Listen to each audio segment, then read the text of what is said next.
Alors, bonjour à toutes et à tous. Alors, Philippe Neugaud, je suis agriculteur dans le Centre Val-de-Loire. Je suis président de la Chambre régionale d'agriculture, donc Centre Val-de-Loire. Et je suis également, c'est pour ça que je suis ici, à la Chambre d'agriculture France, membre du bureau en charge des transitions. Donc, c'est en lien avec le sujet qui va être traité aujourd'hui et les sujets qui sont traités au GIS. Déjà, les membres, donc on est 10 membres. Donc là, qui sont présents tous ici et qui interviendront plus enfin, dans la journée. Donc l'ADEME, l'ACTA, Agrenium, Agrotransfert, les chambres d'agriculture en tant que moi, Fédération du négoce, que j'ai vu aussi, l'INRAE, AgroSolutions, la coopération agricole, TRAM, mais également le MASA qui est invité. Et nous travaillons fortement avec la DGER, pour elle et avec elle, et pour l'enseignement agricole également. Alors les membres, voilà nos têtes que vous pourrez rencontrer, ceux qui sont présents soit ici en direct au moment du repas et pour échanger avec nous. Véronique, qui est une précieuse pour nous, qui nous suit, qui nous borde. Mais heureusement que tu es là. Et je remercie aussi ceux qui t'ont précédé, qui étaient aussi très précieuses. Et puis Stéphane aussi, qui est proche de nous. Alors nos objectifs, pour moi, c'est d'abord être auprès des exploitations, hein, c'est favoriser tout, puisque c'est mon thème aussi, c'est favoriser tout ce qui est autour de la transition, le développement des exploitations, et dans un avenir durable. Durable, on sait bien hein, les trois items précieux qui sont aussi bien l'économie, l'environnement que la partie sociale. Donc on s'est chargé de contribuer, alors avec nos moyens, hein, à la cohérence des systèmes de recherche, de développement, d'innovation, entre aussi bien à l'échelle nationale que territoriale, et en cohérence avec tous les plans politiques de la politique publique et en rapport avec avec le rapport d'innovation 2025. Alors, président, ça a été souligné, tout à l'heure Véronique l'a souligné, c'est Christian Huyghe, Jean-Paul Borde de l'ACTA en vice-président, puis moi-même également. Donc la conférence d'orientation, c'est quoi? Donc on est les 10 membres, on a une voix délibérative chacun, mais on travaille en consensus. À chaque décision, elle est prise en consensus. Il n'y a jamais de vote. Et on essaie de travailler ensemble. Et enfin, je suis très content de participer à ce GIS, à ce think tank, parce que c'est vraiment agréable. Et on découvre d'autres personnes dans d'autres lieux. Et c'est pour moi très intéressant. Je fais de la pub parce qu'on a parlé tout à l'heure avec Jean-Paul, avec Christian, qu'on est plusieurs à partir du GIS et on voudrait bien qu'il y ait un renouvellement. Donc Véronique, je l'ai cité tout à l'heure, qui assure donc la cohérence et de notre fonctionnement, qui assure le fonctionnement. Alors le financement, on finance tous. Tous les membres financent sur leurs propres moyens. Il y a une convention de 3 ans qui est écrite à chaque fois. Là, on est en cours, on est au milieu, je pense. Et donc, il y a une mise à disposition d'un mi-temps qui est Véronique. Et puis, on a une cotisation, donc, annuelle. Alors, on se veut un lieu d'échange, j'en ai parlé un petit peu tout à l'heure, donc d'expression, de point de vue, de confrontation. On s'ouvre, on sort du cadre, c'est important. J'ai toujours aimé sortir du cadre.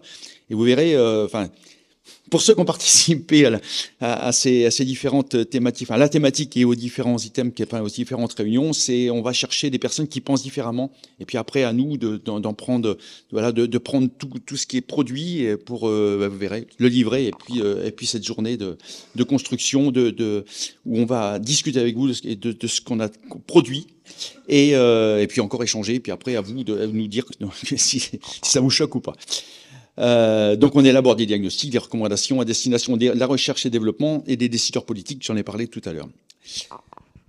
Sous forme de rencontres dans les thèmes choisis chaque année. Donc là, on a mis un petit peu de temps à choisir notre thème. Et donc vous verrez, c'est le 4 degrés, une dystopie.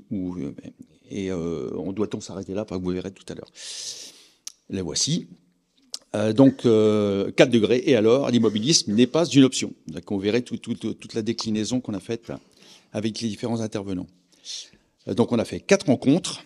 Donc la restitution d'un livret que vous avez tous à disposition et le workshop d'aujourd'hui.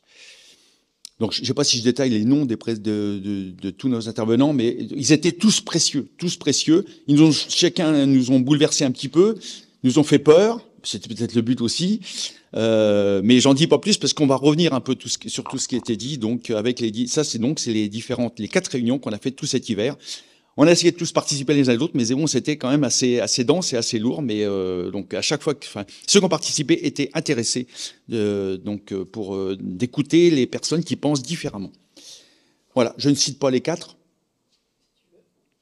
Bah, 4 degrés, donc ça, le grand sujet, c'est plus 4 degrés, une dystopie, penser une géopolitique agricole, des systèmes alimentaires à réinventer et organiser la rupture. Vous voyez que derrière, on en a pris le sujet à bras-le-corps pour aller jusqu'au bout. Est-ce qu'on doit organiser cette rupture? Mais bon, ça va être dans les débats et dans les tables rondes de la journée. Voilà, et j'en ai fini. Donc maintenant, je redonne la parole à Véronique qui va nous cadencer cette journée. Oui, tu vas être accompagné. Alors, avant de passer au vote en ligne qu'on vous propose, est-ce que dans la salle, vous avez des questions sur ce GIS Relance Agronomique, sur son fonctionnement, sur ses membres? Ou est-ce qu'on passe directement au vote en ligne? Ok, donc on va passer au vote en ligne je vais laisser la parole à Axel qui m'a beaucoup aidé sur l'informatique. Et donc en fait, ce vote en ligne est possible pour l'ensemble des auditeurs, qu'ils soient en ligne ou qu'ils soient dans la salle. Ceux qui sont dans la salle, vous avez un petit papier qui vous permet de récupérer le code et de vous connecter. Donc je laisse la parole à Axel qui va vous dire comment fonctionner. Voici, alors vous avez juste à scanner ce QR code si vous êtes sur téléphone portable ou si vous êtes sur ordinateur, il y a juste à aller sur le site WooClap qui est écrit wooclap.com en bleu et vous avez un code d'événement à rentrer qui est également inscrit sur l'écran. Et quand tout sera bon pour vous, je diffuserai vos résultats en direct sur l'écran.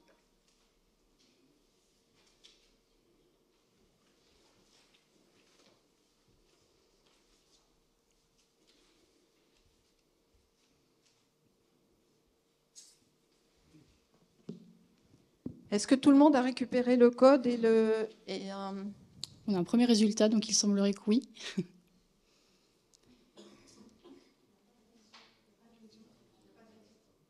Vous n'avez pas Internet. Hein?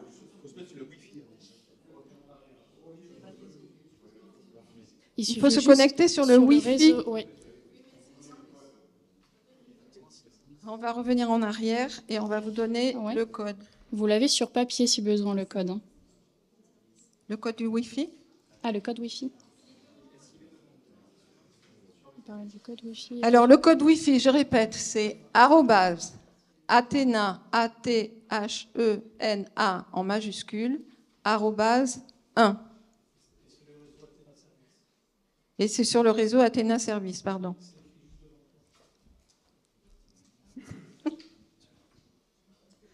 Donc, la première question que l'on vous posait, c'était de nous donner un mot-clé pour qualifier les conséquences du changement climatique en agriculture.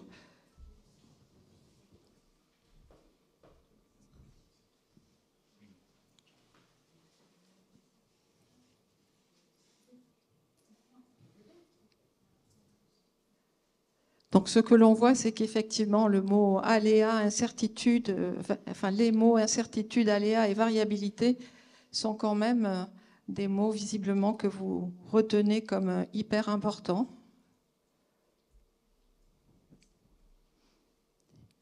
Et vous allez voir que ça rejoint certaines présentations qui nous ont été faites lors des rencontres du GIS Relance Agronomique.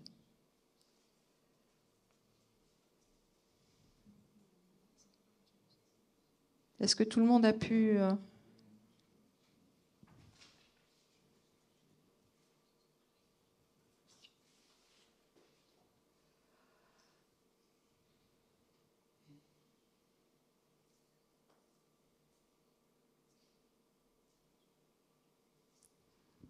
On se donne encore une petite minute pour que vous puissiez, que l'ensemble des auditeurs puissent répondre.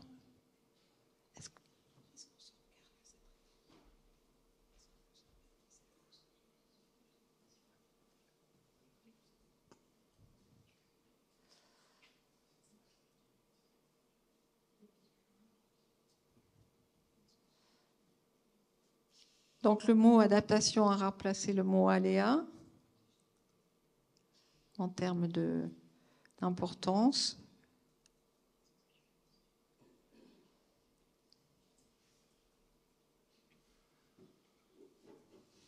Enfin, le mot incertitude face à ce qui est ce qui nous est annoncé, enfin ce qui est déjà en marche, à savoir le changement climatique, est quand même le mot qui revient le plus. Donc, si vous en êtes d'accord, on peut arrêter cette première question. De toute façon, on va fixer là tout de suite les réponses et on vous enverra ce nuage de mots et on pourra en parler. Ou peut-être que déjà, si vous voulez réagir par rapport à ce que vous avez à l'écran, est-ce que vous voulez réagir ou pas? Ok, donc tout est silencieux. On va passer à la deuxième question. Oui.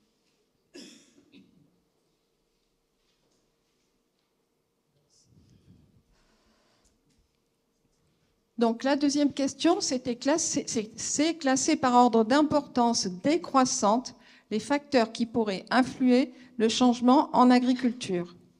Donc la première proposition, c'est droit et réglementation. La deuxième, c'est politique publique et régulation des marchés. La troisième, c'est recherche et innovation. Et la quatrième, c'est comportements sociaux et mouvements citoyens. Et la cinquième, c'est éducation, formation. Je suppose que chacun doit pouvoir glisser par ordre d'importance décroissante. Donc en fait, vous mettez en premier la proposition qui vous paraît la plus importante et vous allez ainsi jusqu'à la proposition numéro 5. Donc visiblement, ce que je vois, c'est qu'il y a 22 personnes, 26, ça augmente, que la proposition numéro 2 est une des plus importantes. Les autres personnes ne pensent que c'est important ?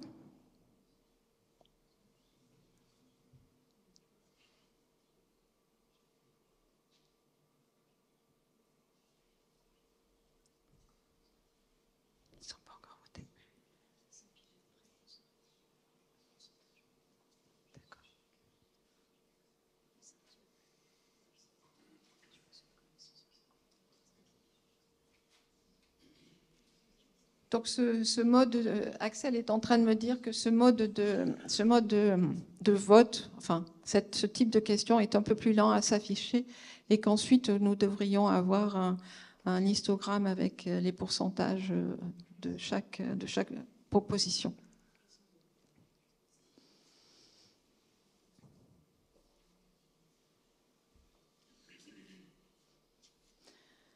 Donc, ce que je peux vous dire pendant que vous êtes en train de répondre à cette question, c'est que aujourd'hui, la restitution des travaux du GIS, le GIS Relance Agronomique a travaillé ces dernières années, je dirais, entre membres du GIS, et que depuis cette année, il souhaite s'ouvrir à... Il souhaite faire part de ses travaux et des enseignements qu'il a reçus à l'ensemble du monde agricole. C'est la raison pour laquelle aujourd'hui, ils ont souhaité organiser cette journée et qu'effectivement, les membres du GIS souhaitent que cette journée soit aussi un lieu d'échange entre vous qui êtes du terrain sur ce à quoi ils ont réfléchi.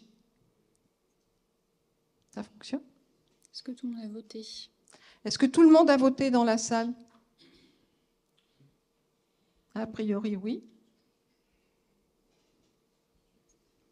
Non ? Alors, il nous manque juste 5-6 personnes, 62 sur 66.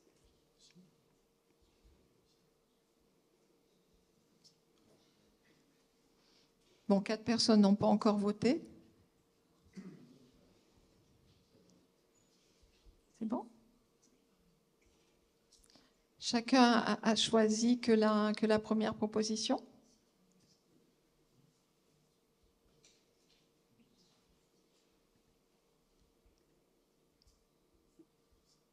Ou est-ce qu'on a un petit dysfonctionnement ? Oui, il est possible.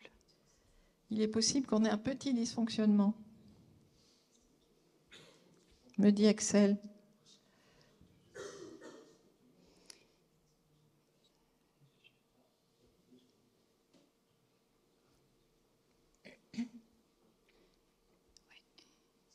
Je pense que ça bloque avec le nombre de personnes. Pardon ?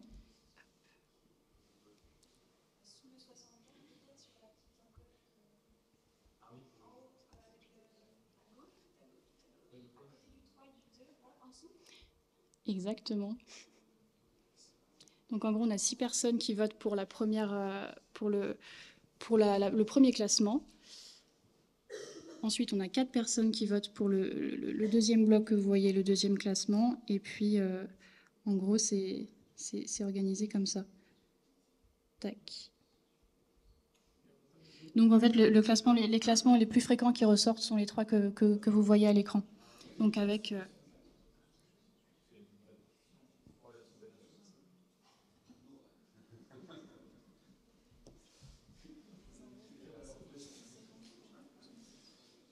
Donc, effectivement, donc je vais un petit peu commenter pour que ceux qui sont en Zoom puissent ne pas être dans un silence absolu. Donc, la proposition qui a retenu le plus de votes, donc effectivement, c'est par ordre d'importance décroissante. C'est le droit et la réglementation. Ensuite, les politiques publiques et la régulation des marchés, la recherche et l'innovation.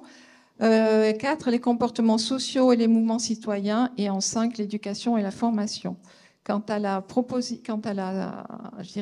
l'ordre de proposition moyen, c'est les politiques publiques en premier, le droit et la réglementation. Enfin, dans les 3 propositions que vous voyez, le droit et la réglementation, les politiques publiques et la régulation des marchés sont quand même les axes sur lesquels il est le plus important de travailler pour essayer de réduire le réchauffement climatique.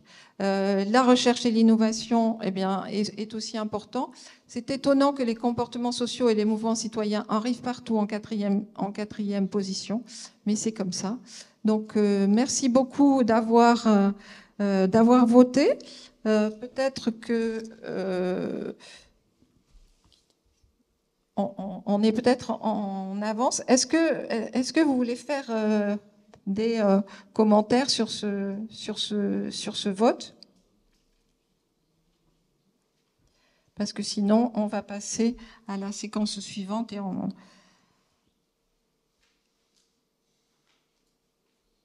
Oui, monsieur.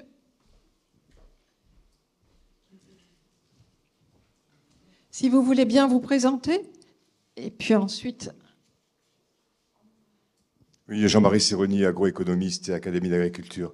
Ce qui me sidère, c'est que tout ce qui vient en premier, c'est ce qui ne dépend pas de nous. Je n'irai pas plus loin. Non, mais je me faisais exactement la même réflexion. Et quand on dit en fait droit et politique, en fait, on ne donne pas le périmètre que ça couvre. Ouais.